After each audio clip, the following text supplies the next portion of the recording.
చక్కటి యూనివర్సిటీని పరిచయం చేస్తూ ఉంటారు తెలుగు వారి కోసం బయట కంట్రీస్ నుండి. ఇవాళ మన జార్జియాలోని బావ్ ఇంటర్నేషనల్ యూనివర్సిటీ గురించి మాట్లాడబోతున్నాం.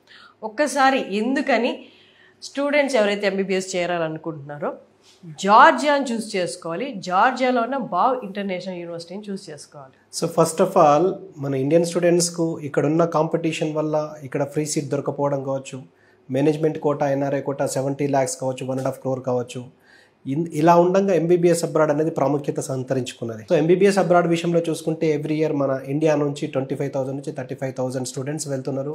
అది ఫ్రీ సీట్స్తో కోటాతోటి కంపేర్ చేస్తే 50%, ఓవరాల్ కోటాతోటి కంపేర్ చేస్తే 25% ఉన్నది. కాబట్టి ఎంబీబీఎస్ అబ్రాడ్కు ఒక ప్రాముఖ్యత ఖచ్చితంగా ఉన్నది. ఫ్రీ సీట్స్ ఎలానో మేనేజ్మెంట్ కోటా ఎలానో ఎంబీబీఎస్ అబ్రాడ్ కూడా ఉంది.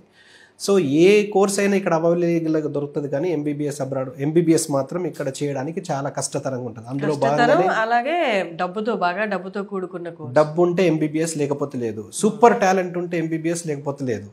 ఇక మామూలుగా ఇప్పుడు సపోజ్ 23 lakhs రాశారు, 60,000 ఉన్నాయి అంటే కాంపిటీషన్ ఏ విధంగా ఉన్నదో మనం తెలుసుకోవచ్చు. మన దగ్గర మాత్రమే ఈ కాంపిటీషన్, వేరే దగ్గర బయట ఎక్కడ కూడా లేదు. 200+ కంట్రీస్ ఉన్నాయి ఓవరాల్ వరల్డ్ లోపల.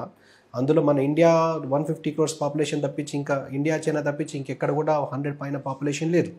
కాబట్టి అక్కడ ఆ కాంపిటీషన్ లేదు. అక్కడ ఉన్న జనాలకు, అక్కడ ఉన్న యూనివర్సిటీస్కు, అక్కడ ఉన్న సీట్లకు అక్కడ సర్దుబాటు అవుతున్నాయి, అక్కడ ప్రాబ్లమే లేదు. కానీ వచ్చిన